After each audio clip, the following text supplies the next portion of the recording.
Good evening, one and all.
Good evening, one and all. We welcome you all to the international webinar series on holistic health, well-being, and sustainable development 2022. On occasion of World Breastfeeding Week and Month 2022, with the theme Step Up for Breastfeeding, Educate and Support, and World Humanitarian Day and Month 2022, a global challenge for climate action in solidarity with the people who need it the most, commemorating Azadi Ka Amrit Mahotsav, nation celebrating 75 years of independence, and UN Sustainable Development Goals 2015-2030 as part of awareness and campaigns in collaboration with Sri Holistic Health Foundation India and Sri Research Institute and Center for Art, Sciences and Well-being.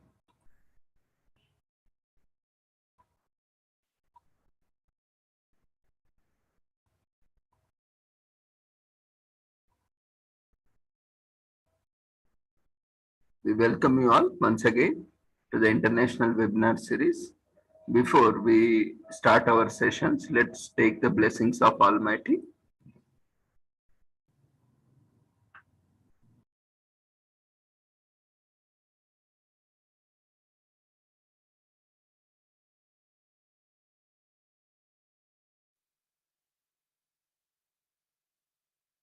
कुरुत्वं कल्याणम् आरोग्यं धनसम्पदः शुभं कुरुत्वं कल्याणम् आरोग्यं धनसम्पदः शत्रुबुद्धिविनाशाय दीपज्योतिर्नमोऽस्तुते दीपज्योतिर्नमोऽस्तुते शुभं कुरुत्वं कल्याणम् आरोग्यं धनसम्पदः शुभं कुरुत्वं कल्याणम् आरोग्यं धनसम्पदः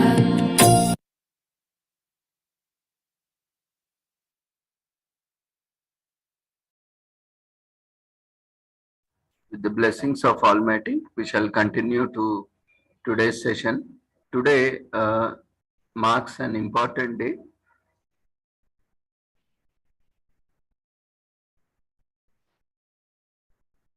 With respect to ICT and also technologies.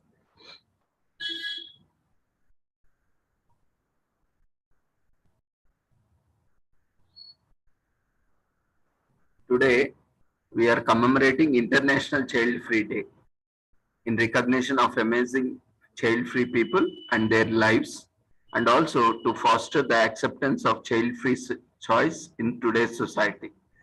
Childbearing is a choice to be taken by the couple, that is husband and wife, who get married.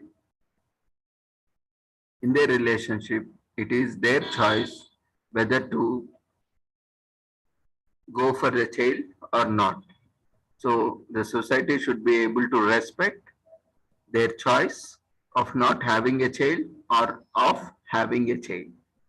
You know why this there is a need to take up this, because the population is growing immensely, and we are taxing on the natural resources. And not only that, it's becoming a burden not only to families and as well as the planet. So there are different perspectives in understanding. So let's not get into nuances of that, but I think this is one way where we can limit our children to one or two, as we were doing. And we also have to work on various aspects now, because a lot of people are engaged in different kinds and walks of life, and are choosing not to take up the child responsibility.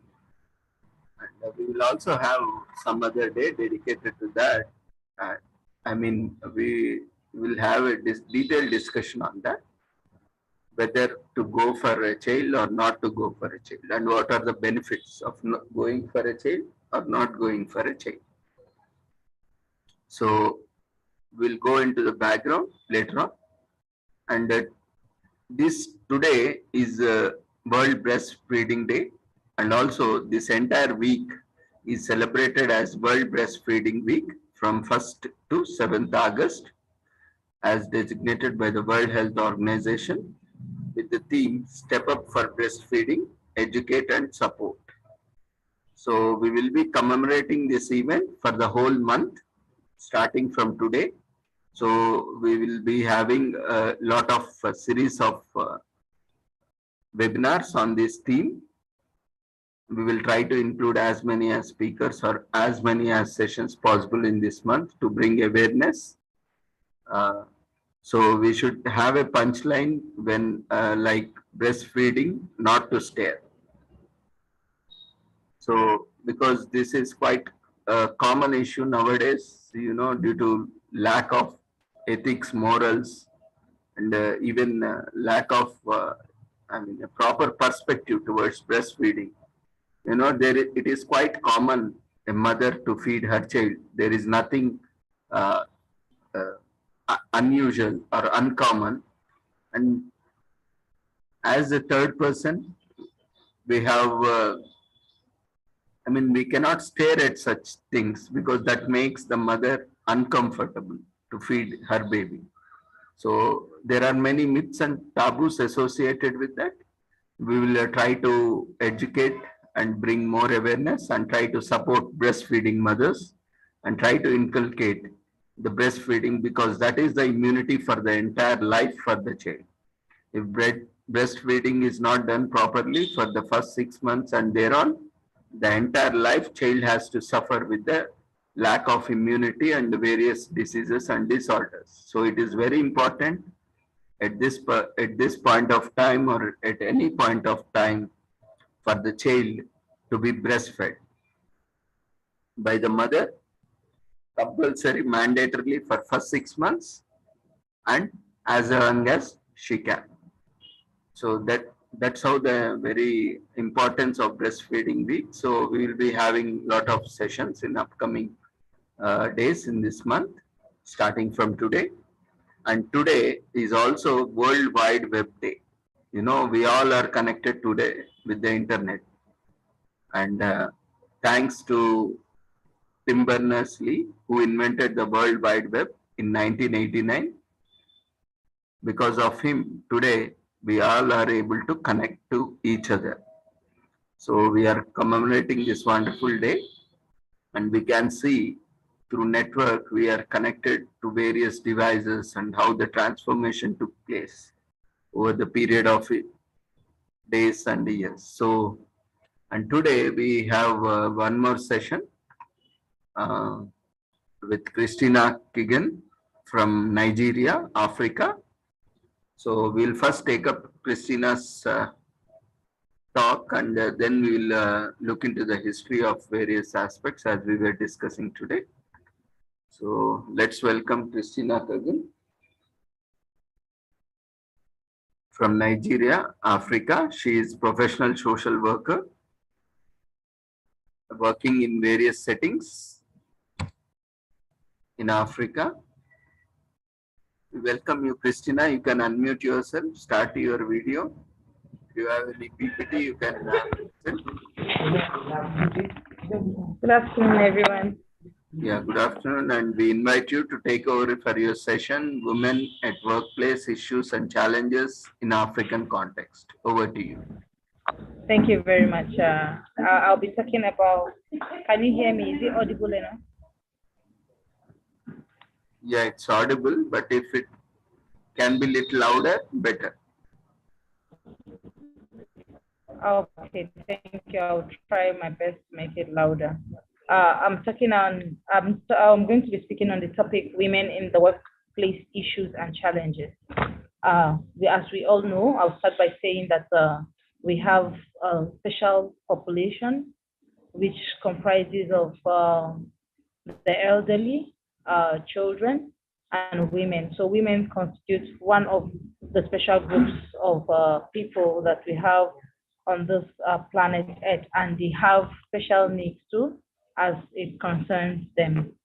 My reason for choosing this topic is a lot of issues affect women, including reproductive health issues, issues in the home front, and like the topic, women in the workplaces. Usually, women are also not given equal opportunities to function in their workplaces, especially when they are married or young women, especially when they are married women. But we have issues affecting women. For example, women who are either not married or married go through abuses of all sorts in the workplace. But let's go through this presentation as we look at the area or dimension I would like to talk about. An interesting survey among the top corporate giants around the world confirms that women in the workplace have proved their stupendous presence in almost every industry and in huge number. They are strong, smart, technically competent, and emotionally valiant in comparison to their male counterparts. As such, they are rightly called as the new age corporate women. But despite achieving such huge laurels, women still face many obstacles in their workplaces. Gender bias, like I mentioned in the introductory.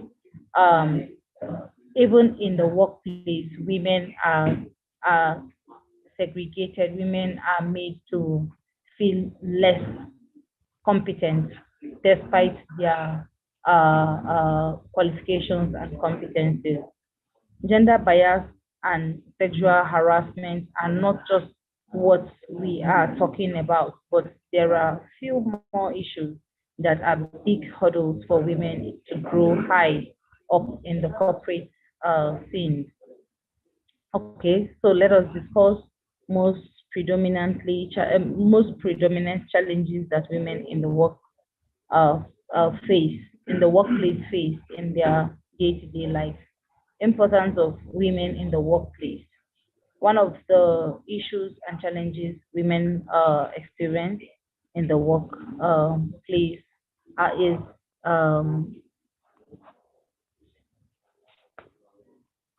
can you hear me? Hello? Am I audible enough? Yes, Christina. Okay.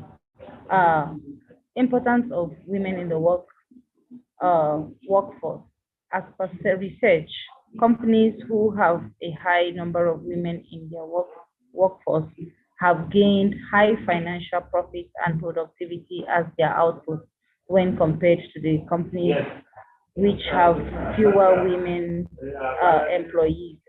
Being in this 21st century, where women have been equally capable and successful as men, gender diversity at the workplace will be made mandatory rule. Moreover, the companies which have a diverse workforce are more successful when compared to other companies which have male dominance.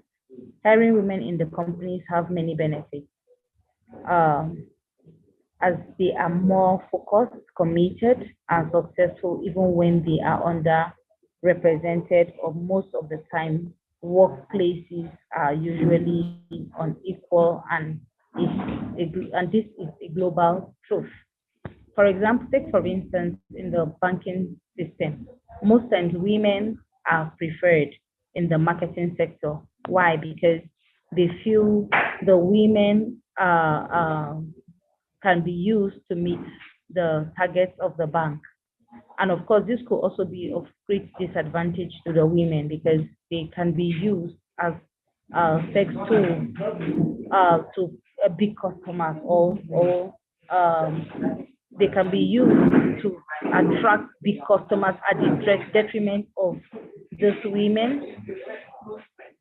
women, and not considering the effect, the social effect this has on them. Take for instance a woman who is married with children. She's made to work for as long as she can, or as long as the work requires her to do in order to meet targets. This is not a very good.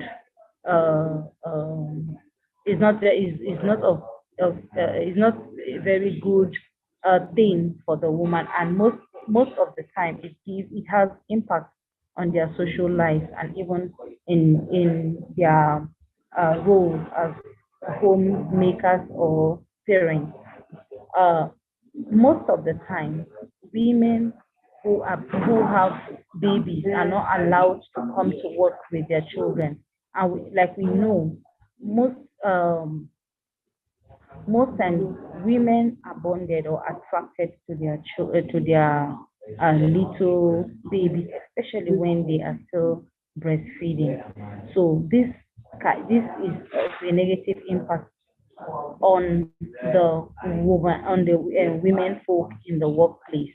We have harassment issues, which was mentioned in the introductory part. Some of the top advantages of having gender diversity at the workplace. We have one, which is better job satisfaction. We have the work turns out to be enjoyable and fun.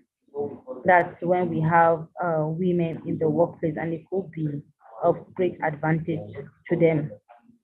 And that's why they are mostly also considered when hiring workforce in the workplace. So the woman or the female gender are very important in the workforce, apart from the negative or some of the things that affect them in the workplace.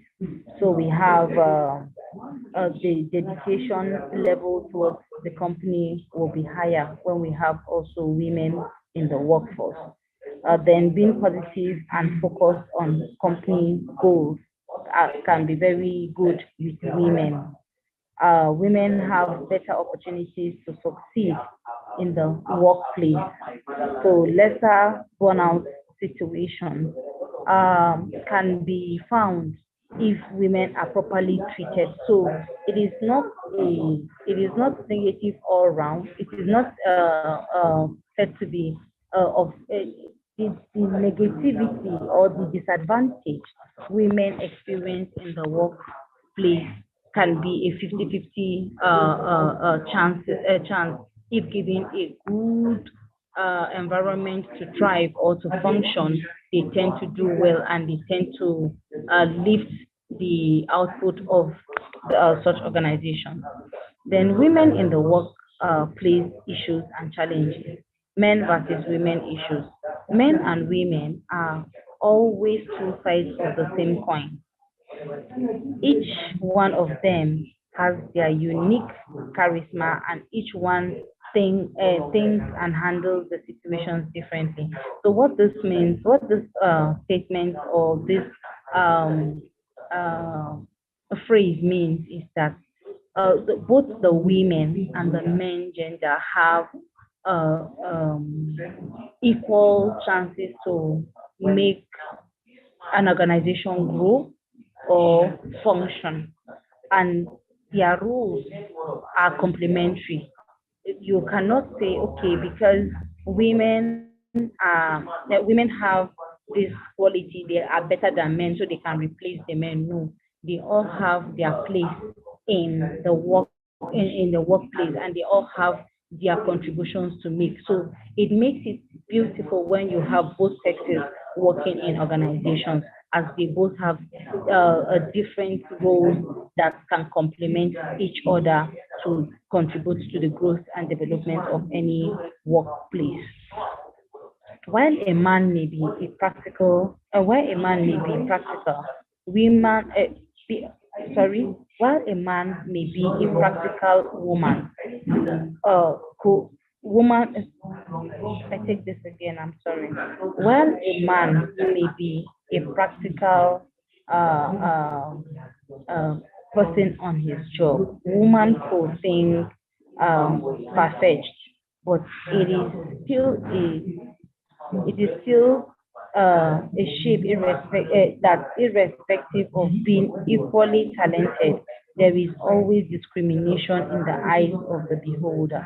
So most times women are seen to be less, or women are treated less because of their disposition or because of their gender, making it look like a man is more superior. But there's this popular saying in this part of the world. I don't know if it's applicable in India, that what a man can do, a woman can equally do. But some people, in trying to be very sarcastic, as an expression of this displeasure of how most times treatment of women is seen in the workplace. Women came up with this slogan that what a man can do, a woman can do even better. But I don't believe that, because everyone has his own capability, and we have to see it as complementary roles, not competitive roles. One must understand that a working woman loves your concern, but not your sympathy. So a woman should be seen as a complete being that does not have anything that limits her. So if she is in a workplace, she expects you, she will love your concern, she will love your compliments and not sympathy, because nothing makes her less human, not even her gender disposition.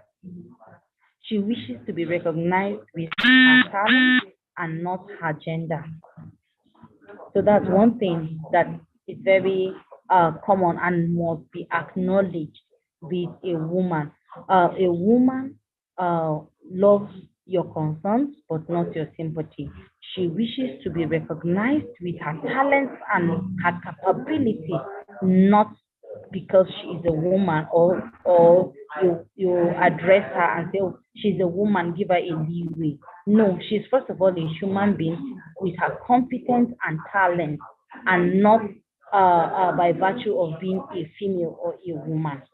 Uh, as as as colleagues, men and women need to combine their synergies and work in union. So that would be a suggestion and a an advocacy, that when men and women see themselves as partners in the workplace, and see themselves as contributors to the growth and development of any workplace, they tend to do better and they tend to achieve much, rather than seeing themselves rather than one of the genders, especially the male gender. I'm not speaking, I'm not trying to be biased here because I'm a female, but since we are looking at challenges in the workplace for the woman, most times they are confronted with issues of inequality and issues of oppression and subjugation because of their gender. And this is the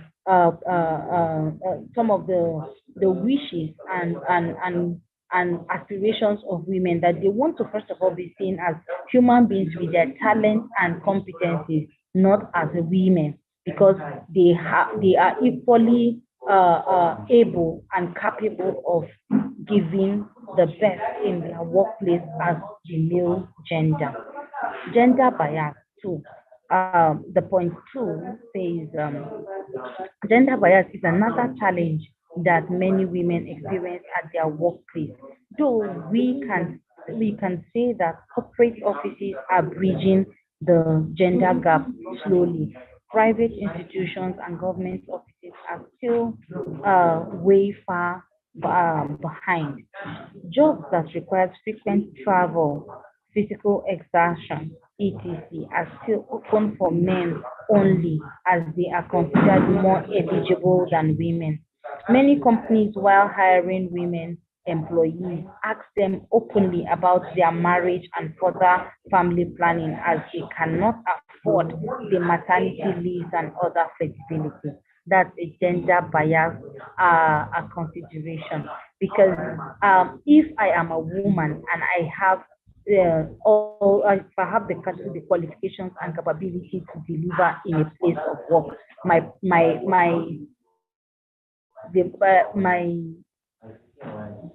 the issues of marriage or childbearing shouldn't be a hindrance for me.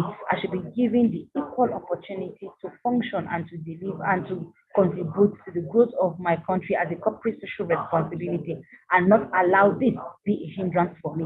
So because I am a woman, or because I am married, or because I can get pregnant in the course of work, shouldn't be a yardstick to measure my competence and my contribution in the place of work. One must understand that women are blessed with the opportunity to bring another soul into the world, and this factor must not be a hindrance for their growth and progress. Uh, the third challenge is sexual harassment. One of the most shameful and heart-wrenching challenge that women face in the work environment is the kinds of sexual abuses she is exposed to. I mentioned this during the opening, during my introductory.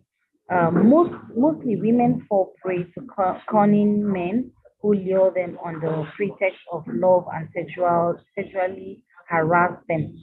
Many men have the notion that working women are compromising in nature, which is the foundation for such vicious deeds. I still take it back to the banking workforce. Most times, why women are mostly preferred for the marketing work or jobs is because they see them as tools, or they see them as um, objects that can be used to get more, or to attract more big customers. And how do they use this? How do they think women achieve this? Is by subjecting themselves to sexual harassment. For example, a customer can decide to tell a woman that I am willing to bank with your bank, but you need to exchange this gesture with something. And what does that say? Your body. So most corporate organizations prefer women on that basis, and it is very wrong, because I should be preferred, or I should be hired on the basis of my competency, on the basis of what I can contribute to the growth of the organization, and not to be used as a sex toy to achieve your selfish goal as an organization.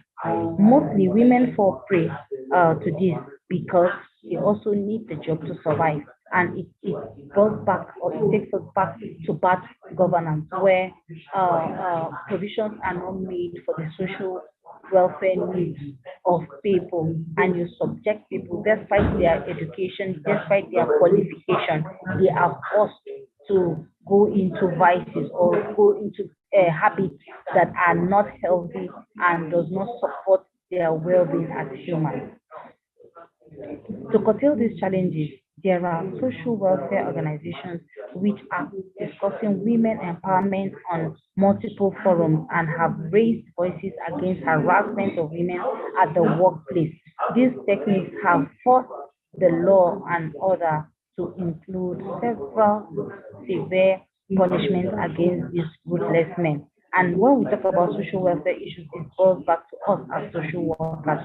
We have a voice and we have a take, and we have a mandate to curb these vices and make the world a habitable place, and to create spaces for women to also grow and have this sense of humanness and respect before the male gender and the entire world, even to the workplace, so that people women will be respected and given the places to work, the platform to function as human beings and not as less persons or less human. I think even our higher being, God Himself, created both male and female, and and gives us compatible roles, not making us feel one is less of a human being because of your gender disposition. The fourth issue, the fourth challenge is work-life balance. Another most notable challenge that women of today face at the workplace is the work-life imbalance. Differentiating personal life and professional career becomes little hard for women in general. They tend to mix up work commitments with personal priorities, and that's when all the issues start. The family feels neglected, friends feel lost, and unfortunately, she has to face the wrath of her entire support system just because she has forgotten to draw the line between work life. These challenges is mostly self-imposed, and to get out of this mess, the women have to help themselves, as achieving work-life balance plays an important role in one's life. This could also be a thing in the home front. The male, the male and the female who are couples go to work in different places, but when they get back home, the woman is still expected to function in the do the house chores alone because she's a woman or she is the wife. Most times it does not support her, even her wellness, and it affects productivity even at work. For example, you come back from work and then having done your office work, some people get, because of the workload, they get to carry their work back home to be able to finish. And you have babies for the nursing mothers to take care of. You come back to do the house chores, no time to rest. You are still expected to run your house chores, go to church, or you go to your places of fellowship, and you expect to go back to work and be productive again. So that's why people, as women especially at work, can experience burnout easily because they have limited time of rest for themselves, and are not supported most times by their spouses or their partners. Um, the next one is maternity leave. Growing from a woman to a mother brings about a lot of challenges in anyone. She learns to nurture a small being inside her during pregnancy. You know, elders say that as a woman becomes a mother, care and patience becomes her inseparable virtue, which is very true, but does not does anyone perceive what all challenges and sorry, but does anyone perceive what all challenges she is about to face at the workplace? Because before and after the baby is born, it is entirely her business. There are offices and there are workplaces that does not permit or does not have provision for maternity or childbearing mothers. They tell you don't come, we don't want you to come to work with babies. So some are forced to leave their babies at a very tender age with in the care of nannies and other caregivers, and that affects the well-being or the stability of the mother most times in the place of work. So that's also a disadvantage and a problem to the woman. And it affects her productivity at work, except when you have workplaces that are trauma informed in nature. They take into consideration the total well-being of the woman in the place of work and make life a bit easy for her. A lack of role models. Women have women have time and again proved their capability in the work front, but still the top cream layer is mostly occupied by men. The challenge here is female leaders are many, but role models are few. Hence, when women try and look for leaders whom they can emulate, they are left behind. While male leaders are many and they train their successors with full vigor, a woman leader learns everything the hard way. Now, in the instance where you will have women and in the leadership position, they make life unbearable for even their female counterparts. Surprisingly, they make things difficult. For example, you have a woman who is a nursing mother. Most times, when you have a woman as a leader, she is also not very considerate of her female counterparts. But of course, in most cases, I don't blame female leaders that do that, because this is work and there shouldn't be sentiment and there shouldn't be compromise for goals to be achieved and for people to get results. But also, it is hard to have it is hard for a woman to have a male as a role model, because there will be limits to what they can share due to or because of their gender disposition. This challenge is slowly minimizing as more and more women are entering as managers and even presidency roles. And in the next few years to come, there will be more leaders who will turn role models for the generation following. Power play. For generations, women have succumbed to the power play that men have played in the places of work. With the dawn of the new millennium, women are ready for a tough fight. Many women leaders have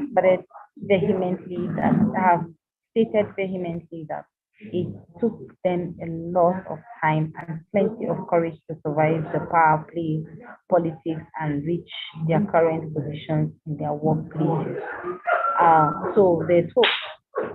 Most times, um, uh, change is one thing that is difficult, but when people are patient, things naturally take its course and we have a stable system. Ego clashes also are some of the challenges found at work. The men gender, the men are usually very domineering. So Adam was the first human being in this world. That's where the ego thing started. So and then came Eve. So automatically from creation, men have taken the dominant place where they see the female gender as a as a subordinate. So most times, even in the workplace, this plays out, and it's usually one of the challenges the women experience in the workplace. Then I have the restroom gossip. An office without gossip mongers is like a cake without ice. Tea breaks, lunch, restrooms, meetings are the venues and the time when gossips are created and spread.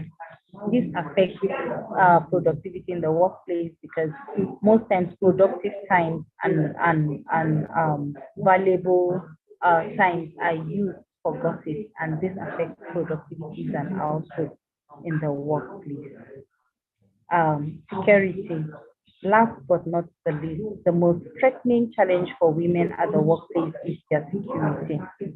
With more and more cases of physical assault and abuse being reported in daily and news channels, women need to learn the art of self-defense and their security. Many organizations have employed special security services for helping their women employees to get back home at late hours, not just working women, but every girl should always be prepared to face the wrath of uncivilized men and hence most equip themselves with defense mechanisms and face their challenge with oozing self-confidence.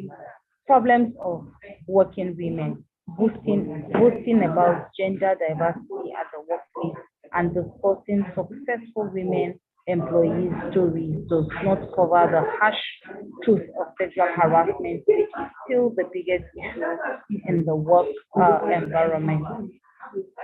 Um, Issues women still face in the workplace: pregnancy, discrimination. There are workplaces that don't permit, especially the newly wedded women, to get pregnant. The condition for employment would be that you're ready not to have a baby at so time. This is not very supportive, especially in the African context where childbearing is like the criteria for your survival in the marriage. Gender pay bias, race and ethnicity, climbing the career ladder, setting the room temperature, appearance, fear, exclusion from the boys' club, office favoritism, unsupportive managers. That time of the month are issues women still face presently at work. That time of the month is commonly is usually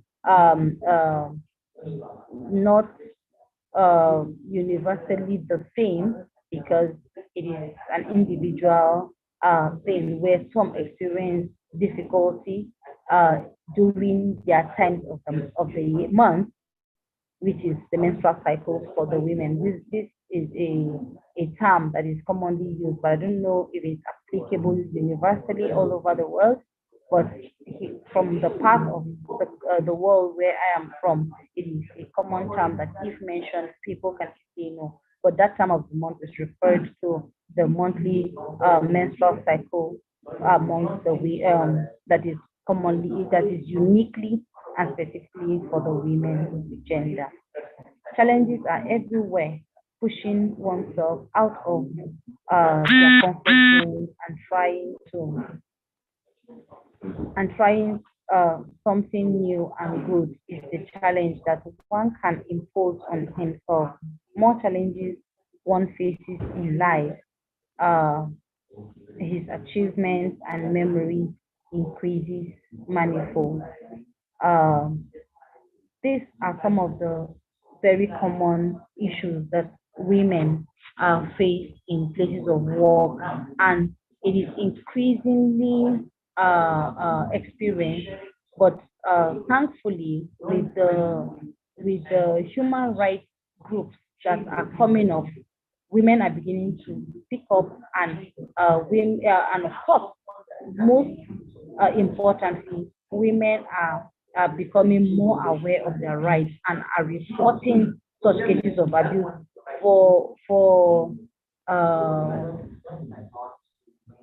I'll confidently say that it is not as bad as it used to be, but reported cases are handled and are now more reported cases are now handled without by sentiment or biases, and even the male genders are also part of these human rights groups that are strongly against such abuses in the place of work and inequality that is meted towards the female gender because of their status as women in the places of work. So there's hope. Really, there's hope, and we're not there yet, but we are hopeful that it will keep reducing by the day, and women will have a good environment to function and express their competencies as trained and qualified beings. First of all, not judged by their gender disposition. Thank you very much. Any question and comments from this on this topic?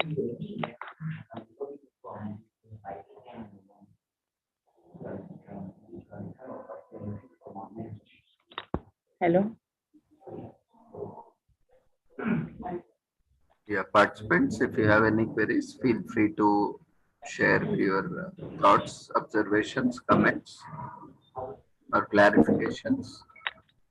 You can unmute yourself, or you can raise your hand, or you can use chat box. Hi, Christina. You've done very good job. Nice topic you've taken, women now in the workplace, how you explained all the problems and what challenges they're going through in the workplace. And you mentioned very important points in the this one Thank in your presentation. So my all the best to you. We expect more sessions for you. Take care. Bye. Bye, Christina. All the best. God Thank bless. you very much. Thank you very much, sister. I'm pleased to get this response from you. I'm here with my lovely sisters who have accompanied me in this training today. They are not social workers. Good moral Okay, support. convey my regards to them also. My best wishes for them. Thank you. Thank you. They are sending their regards too. Thank you. Thank you. Take care. Yeah, thank you so much, Florence. I'm grateful for the feedback. Thank you. Any more comments or response on this presentation?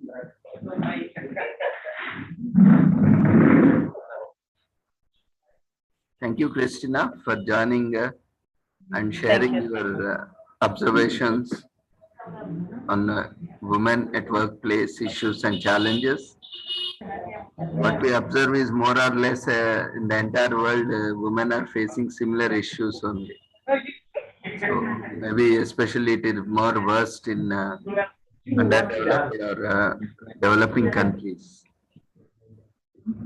So let's hope with this constant efforts, hope the things will improve over time. Hello, sorry, doctor, I'm trying to get my background is a bit noisy. So participants, if you have any queries, you can feel free. Thank you so much, doctor, for the feedback. Okay, take care.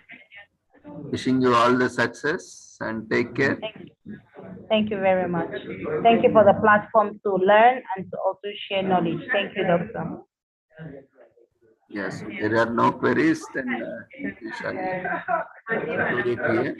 Thank you, Christina, for joining us on behalf of Sri Holistic Health Foundation India and Sri Research Institute Center for Arts and Sciences. Thank you so much. On behalf of all the participants, we wish you all the success and look forward for more sessions.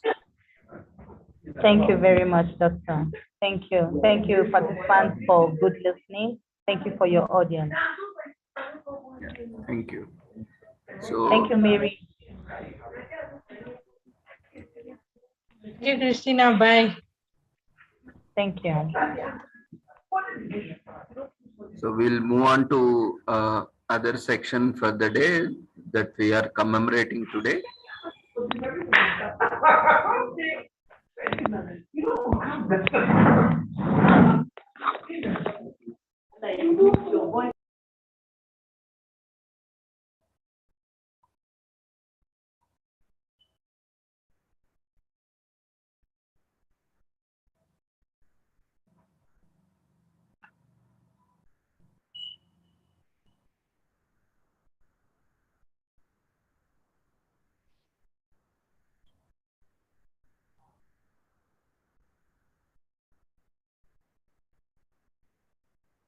Yeah, today we are commemorating three events as already mentioned. International Child Free Day in recognition of amazing child-free people and their lives, and to foster the acceptance of child-free choice in today's society, and also World Breastfeeding Week and month and day today being World Breastfeeding Day, and also this entire week is celebrated at World Breastfeeding Week with the theme Step Up for Breastfeeding, Educate and Support. And today is also World Wide Web Day. On this day, Tim Berners-Lee invented the World Wide Web in 1989. To honor the Tim Berners-Lee, who invented World Wide Web in 1989, we are commemorating World Wide Web Day today. And today is also World Scout Collar Day. You know, all the scouts and guides who wear collars around their neck. So today we are commemorating these days, and apart from that, there are various other days across the globe, which are locally, regionally, nationally, and internationally also being celebrated. So coming to this, first let's look into this.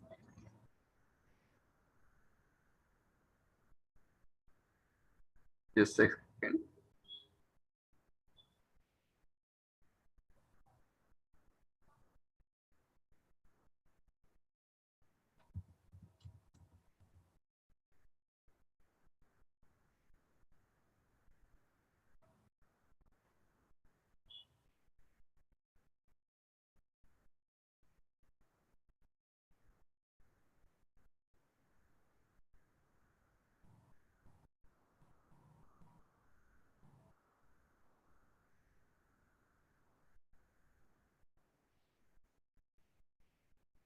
So let's look at World Wide Web Day, and it is a global celebration dedicated to web browsing, the online activity that brings the whole world to our fingertips and places a wealth of knowledge at our feet.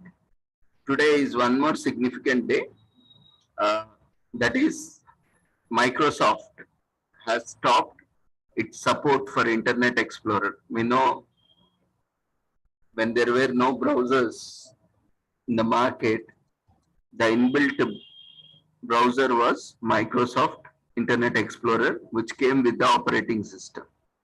So, but with this day, Microsoft has ended its support for Internet Explorer, and Internet Explorer will no longer be part of Windows or Microsoft software or services. So end of support, it has ended the life, and end of support for Internet Explorer. And we know, I mean, those good old days, that was the only browser apart from Netscape, though AOL was the initial browser which we had. And later on, we got Netscape Navigator, and Windows proprietary browser was Internet Explorer. And now Microsoft has launched its new browser, that is Microsoft Edge. So presently, Edge is widely promoted, and it has ended the support for Internet Explorer. So there will be no further development on that Internet Explorer through which we can access the internet. So, but it has replaced it with Microsoft Edge.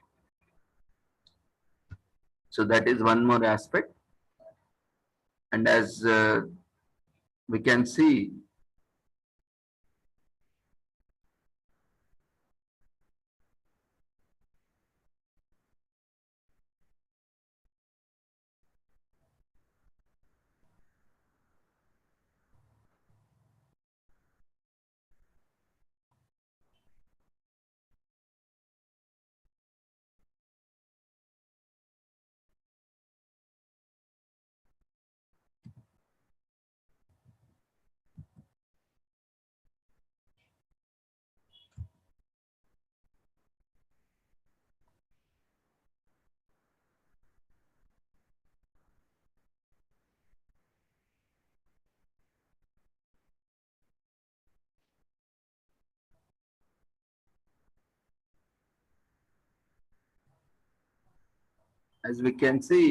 Sir Tim Berners-Lee, who invented the World Wide Web in 1989, he is also the co-founder and CTO, Chief Technical Officer of Inrupt.com, a tech startup which uses, promotes and helps develop the open source Solid platform. Solid aims to give people control and agency over their data, questioning many assumptions about how the web has to work. Solid technically is a new level of standard at the web layer, which adds things never put into the original specification, such as global single sign-on, universal access control, and a universal data API, that is application programming interface, so that any app can store data in any storage place. Socially, Solid is a movement away from much of the issues with the current World Wide Web and toward a world which users are in control and empowered by large amounts of data, private, shared, and public. So Sir Tim is the director of World Wide Web Consortium, a web standards organization founded in 1994, which develops interoperable technologies, specifications, guidelines, software, and tools to lead the web to its full potential. He is also director of World Wide Web Foundation, which has launched in 2009 to coordinate efforts to further the potential of web to benefit humanity. A graduate of Oxford University, Sir Tim invented the web while working at CERN, the European Particles Physical Laboratory, in 1989, and he wrote the first web client and server in 1990.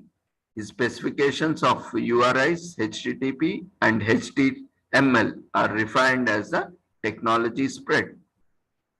He is the 3Com Founders Professor of Engineering in the School of Engineering with a joint appointment in the Department of Electrical Engineering and Computer Science at the Laboratory of Computer Science and Artificial Intelligence, in short known as CSAIL, at the Massachusetts Institute of Technology, MIT, where he co-leads the Decentralized Information Group, in short DIG. The Decentralized Information Group works on the Solid project to give people control of their own data and to re-decentralize the web. He is the co-founder and CTO of Inrupt, the company launched to ensure the success of Solid platform and its open source community and to build ecosystem that supports it. He is also a professor in the computer science department at the University of Oxford, UK. He is also the president of and founded the Open Data Institute in London. He is president of London's Open Data Institute. In 2001, he became a fellow of the Royal Society. He has been the recipient of several international awards, including the Japan Prize, the Prince of Asturias Foundation Prize, the Millennium Technology Prize, and German's Die Quadriga Award. In 2004, he was knighted by HM Queen Elizabeth, and in 2007, he was awarded the Order of Merit. In 2009, he was elected as a Foreign Associate of the National Academy of Sciences. He is also author of Weaving the Web. On March 18, 2013, Sir Tim, along with Winton Cerf, Robert Kahn, Louis Pouzin, and Mark Edricine was awarded the Queen Elizabeth Prize for Engineering for groundbreaking innovation in engineering that has been of global benefit to humanity. Sir Tim has promoted open government data globally and spends time fighting for the rights such as net neutrality, privacy, and openness of the web. On April 4th, 2017, Sir Tim was awarded the ACM-AM Turing Prize for inventing the World Wide Web, the first web browser, and the fundamental protocols and algorithms allowing the web to scale. The Turing Prize, called the Nobel Prize of Computing, is considered one of the most prestigious awards in the computer science. So with this brief introduction, let's express our gratitude to the Sir Tim Berners-Lee, who is the web inventor and founding director of Worldwide Consortium and World Wide Web Foundation also. And he is also one of the Times Magazine 100 most important people of the 20th century. He is also a scientist and academician whose visionary and innovative work has transformed almost every aspect of our lives. And he has dedicated his life for enhancing and protecting the web's future. And he seeks to ensure the web serves humanity by establishing it as a global public good and a basic right.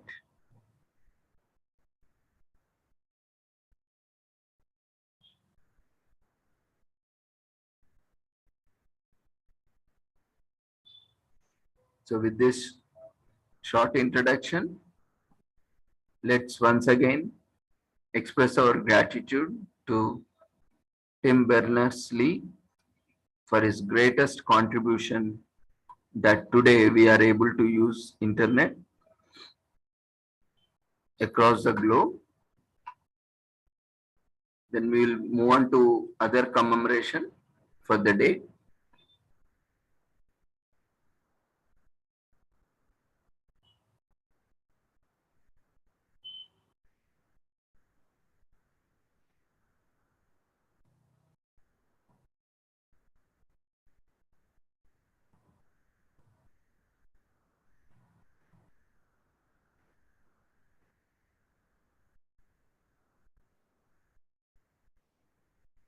Today is also International Child Free Day.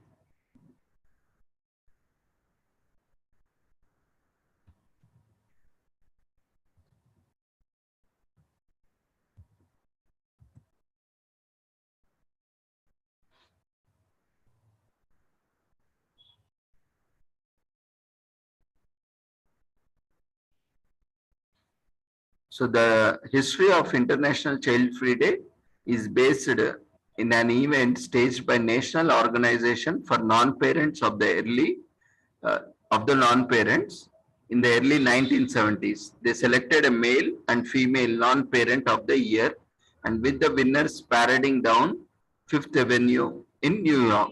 40 years later, International Child Free Day was set up in the honor of this event, with the idea being to celebrate those people that specifically choose not to have children. A child-free man and woman of the year are selected to celebrate the day, and those who want to get involved can nominate a person for this award. The details of how to do this are given on the official website, and a panel of judges chooses a male and female winner of the candidates. So they are announced on this day itself, with the chosen man and woman receiving a few small prizes in the honor of their award. So the official website is International Child Free Day, where you can nominate any person who is,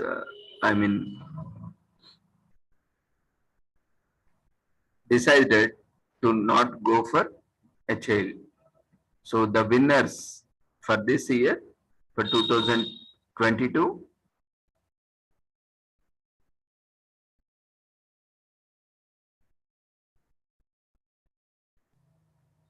is Bettina Zorli from France,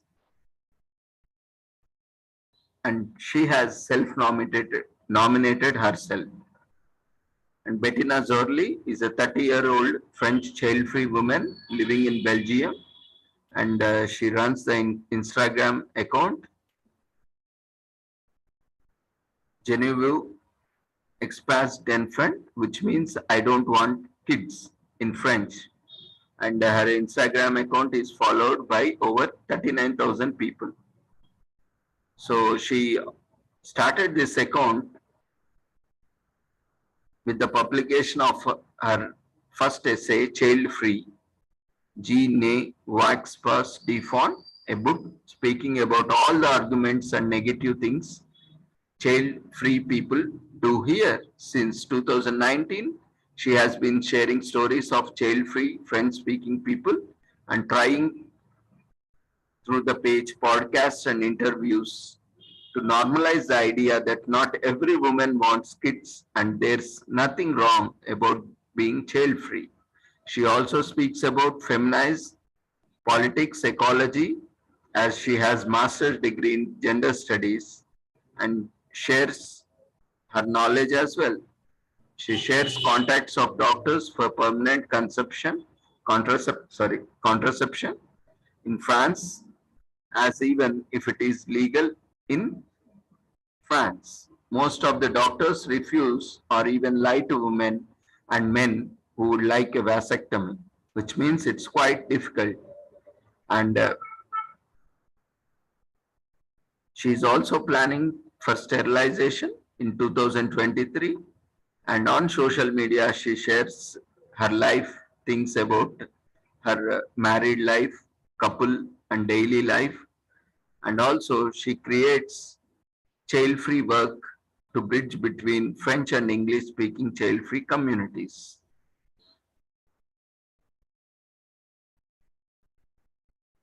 So she has been selected for this year as a child-free woman. Actually, when we look at the concept of this child-free day, it's not just what we mentioned about just now, but there are various aspects of it.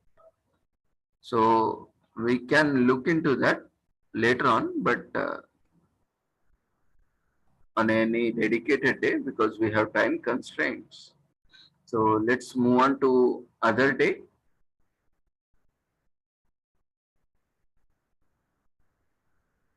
Today is also World Lung Cancer Day. So lung cancer continues to be one of the most common cancers worldwide, claiming more lives yearly than the breast, colon, and prostate cancers combined. It is estimated that lung cancer accounts for nearly 1 in 5 cancer deaths globally. In 2012, there were 1 million newly diagnosed cases of lung cancer alone. The American College of Chest Physicians, in short CHEST, alongside members of the Forum of International Respiratory Societies, in short FIRS, commemorates, celebrates, and supports those impacted by lung cancer.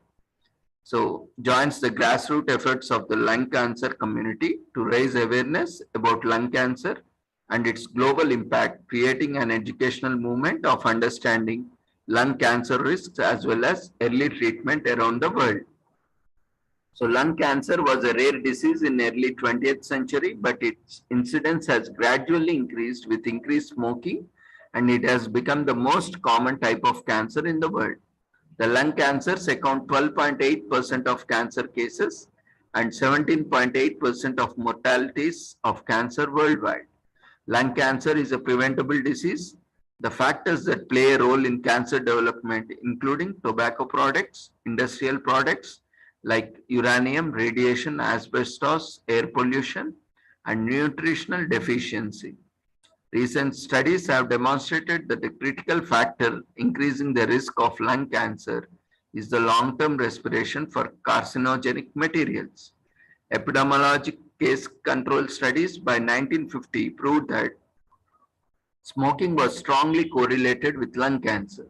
The first findings that smoking was a cause of lung cancer were published in 1962. Smoking is responsible for developing lung cancer by 94%. The risk of lung cancer is 24 to 36 times higher in smokers than in non-smokers. The risk is 3.5% in passive smoking, and age to start smoking, period of smoking, number of cigarettes smoked, and the type of tobacco and cigarettes have influence on the risk of developing cancer. The IASLC World Conference on Lung Cancer, in short WCLC, is the world's largest meeting dedicated to the lung cancer and other thoracic malignancies. More than 7,000 delegates came from more than 100 countries to discuss the largest developments in thoracic malignancy research. Attendees include surgeons, medical oncologists, radiation oncologists, pulmonologists, radiologists, pathologists, epidemiologists, basic research scientists, nurses, and allied health professionals, and also patients. So let's spread the message. Let's avoid tobacco. Let's avoid not only passive, active smoking, but also passive smoking. Be away from smokers, because you can also inhale the smoke which has been exhaled by them or through cigarette smoking. And also, if you are smoking, then you understand that you are also killing people. Not only you kill yourself and you are causing cancer to yourself, but you are also causing cancer to others through passive smoking. So let's spread the message and help raise awareness and support research in lung cancer so we can prevent, treat, and eventually care for one of the most common deadly cancers. So with this, we will conclude that topic. And today is also World Scout Scarf Day. As you see that the Scout girls and boys, especially NCC, we see there is a collar or scarf that is worn by all of the students or younger generations who are enrolled as scouts. So if you ever was a scout kid and running outdoors, learning about animals and plants and camping in the wilderness was a huge and exciting part of your childhood. Hope we all had such experience. So if you have your scouting gear hanging up in the closet, gathering dust, then it's time to put it on, because this is World Scout Scarf Day, a day where you can wear your scarf and remember your pride as a boy or girl scout. So the idea behind the Scout Scarf Day is that all former and active scouts are prompted to wear their scout scarves out in public, so that the spirit of scouting is there for all to see. After all, once a scout, always a scout, right? The scarf is just a symbol, but it's a very strong symbol regarding the scout promise and scout's mission to leave the world a better place than the place we had found it. The scout scarf or neckerchief is a part of uniform. They are highly practical. For example, they can be used as a bandage or a sling by a scout in need, depending on the title, organization, and region. The neckerchief or the scarf that can be used have different emblems and colors. A special knot is used to tie the scarf. These are known as friendship knots. These decorative knots comes from China, and it has become highly popular among scouts in recent times. It omits the use of woggle. This scout holiday was created through a collaboration of scout groups worldwide since 2007. It encourages current and former scouts to wear their scarves in the pride as a symbol of scouts' promise and the spirit of scouting. The scouts' promise is about being in the spirit of upholding scout law, which includes being loyal, trusted, helpful to others, and obey orders. The date of the event commemorates the first scout group to be ever created, which was located on Brownsea Island in 1907. This holiday is part of collection of holidays inspired by the scouting movement during the first half of 20th century, which all started when a Lieutenant General of British Army named Robert Baden-Powell wrote a book for boys about scouting called Scouting for Boys. Once this book was published in 1907, many scouting groups started appearing throughout Great Britain and eventually the rest of the world. Specifically, since the Scout scarf is a symbol of Scouts' promise, and for those who have pride in their Scout membership, this day is one of the perfect days for people all over the world to show off their scarves and be proud of their Scout history. So with this, scouting around the world started in the United Kingdom. However, there are now more than 38 million guides and scout members across the world, with this movement spanning 216 countries. International organizations offer across the world with various activities, traditions, and uniforms. However, they all hold the same core values. You will find the highest number of scouts in Indonesia. There are more than 17 million of members of the scouting organization in Indonesia, which is called Jarakan Pramuka Indonesia. This makes its biggest scouting organization in the world, despite the fact that scouting originated in the United Kingdom. It only comes as 9th on the list of numbers of scouts. Of course, it's a smaller country. Maybe, the latest may be updated. You may also be surprised to learn that Boy Scouts of America only started by chance. This happened in 1909 when William Boyce, who was an American businessman, was lost in the fog of London. Thankfully, he was approached by a small boy who offered to take him to his hotel. Once he arrived at the hotel, he offered the boy some money to say thank you. However, the young boy refused it, stating that it was simply his good turn as a Boy Scout. His picked boys intrigued, and so he learned more before he returned to America. Once he was back, he decided to set up Boy Scouts of America, and then rest the history, as they say. So that's how the scouting has started in US. So with this, we shall end this topic of World Scout Day. Let's all proudly wear our scouts if we are in the scouting groups. And finally,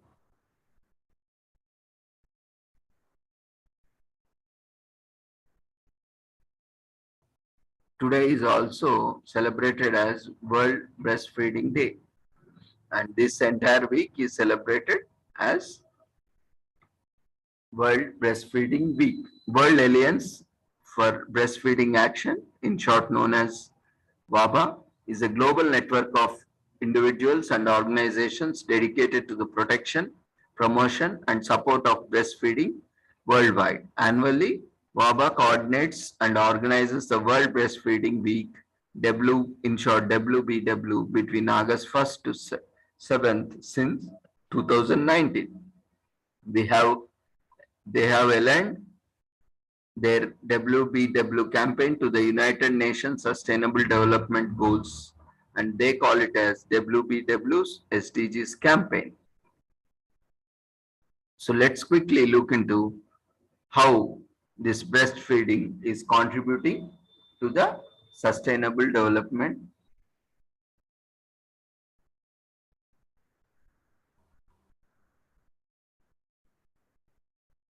goals.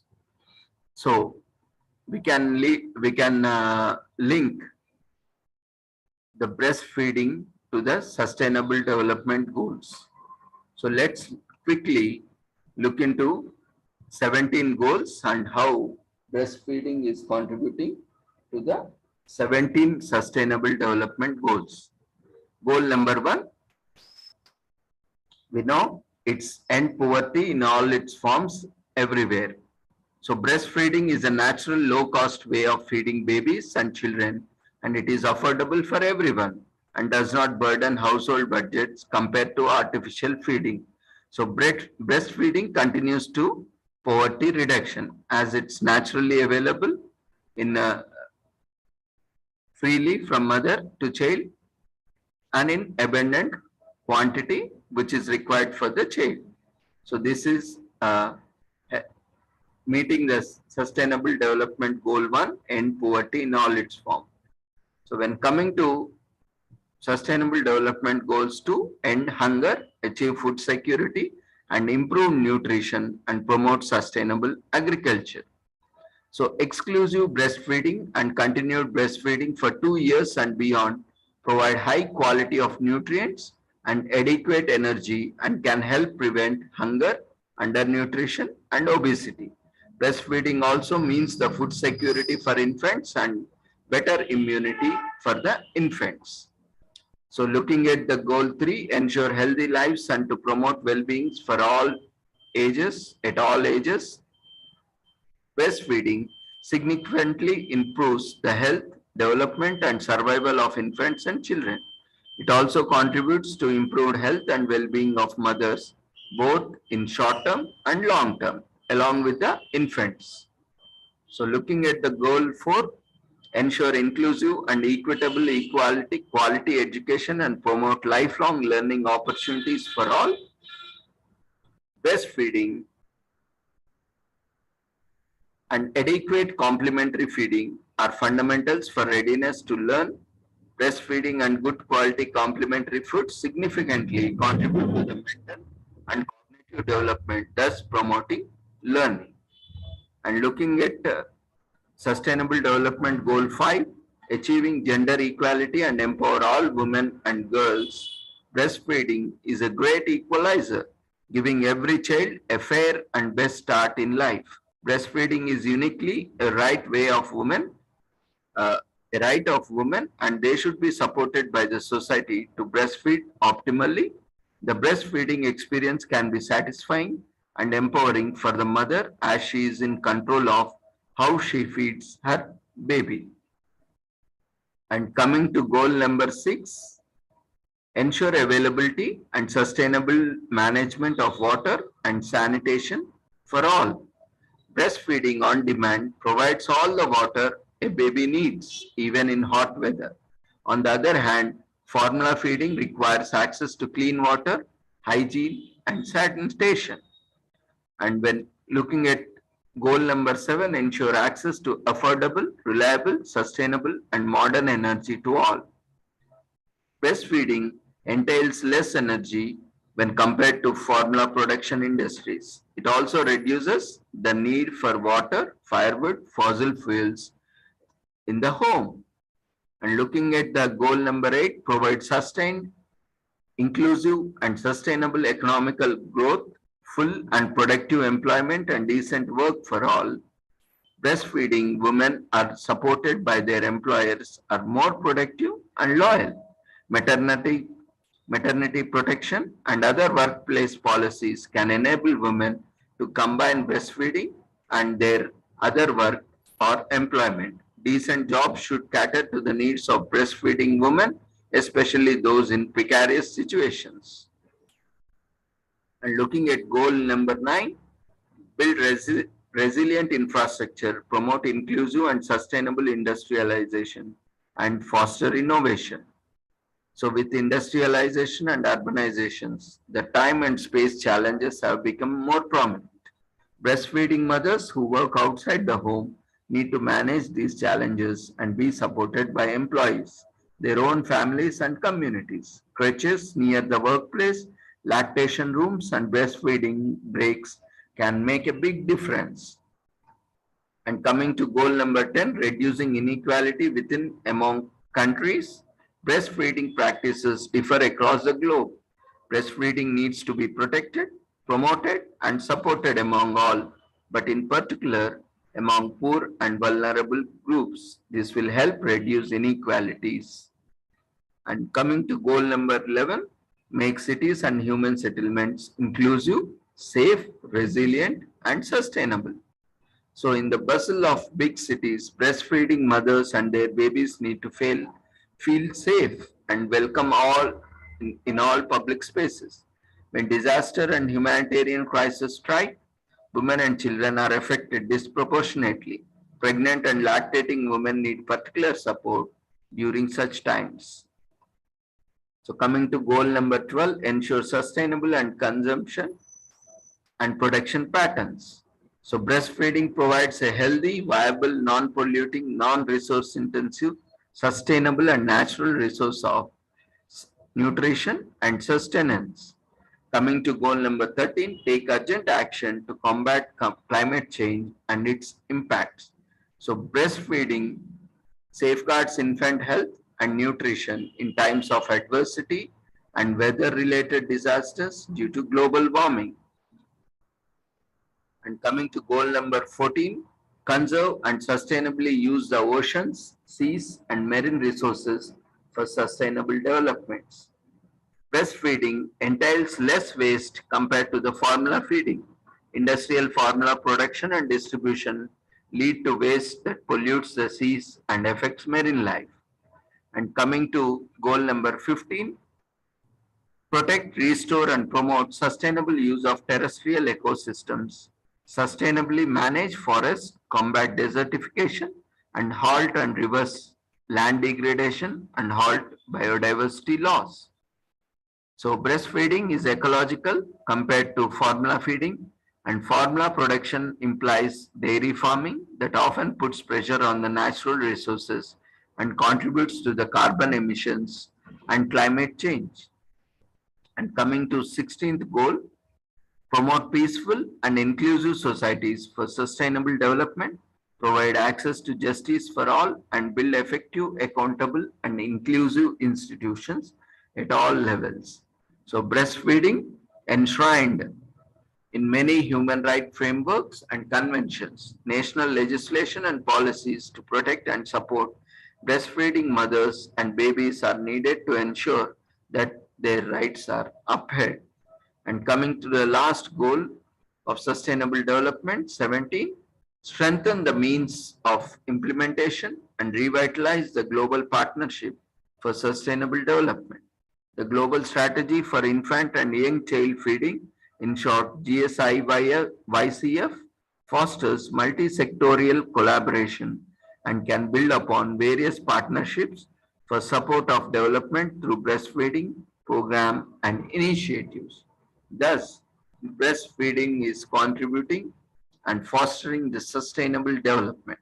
So let's everyone promote, educate, support breastfeeding practices for the well-being of the mother and child, and also for long life of our future generations and young children. So with this, we shall conclude today's sessions. Thank you everyone for joining us. And feedback link is being shared in the chat box. Quickly fill up the feedback form. Just a second. In the meanwhile, if you have any queries, you can share in chat box or raise your hand or unmute yourself.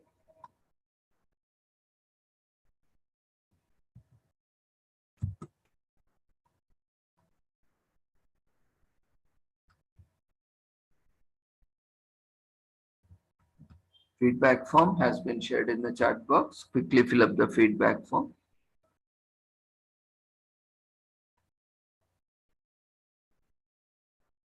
If you have any queries, observation, comments, you can unmute yourself or you can raise your hand or you can share in chat box.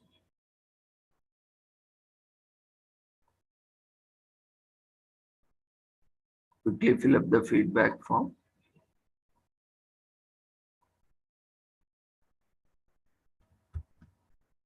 And see you all tomorrow at the same time with a different topic.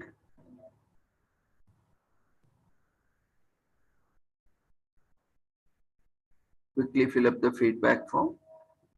And we wish you, on behalf of Sri Holistic Health Foundation India and Sri Research Institute Center for Art, Sciences and Wellbeing, we wish you all the success and take a good night. Before leaving, kindly fill up the feedback form. We are there for another couple of minutes. And whoever has filled the feedback form, they can leave the webinar. See you all tomorrow. Take care. Good night.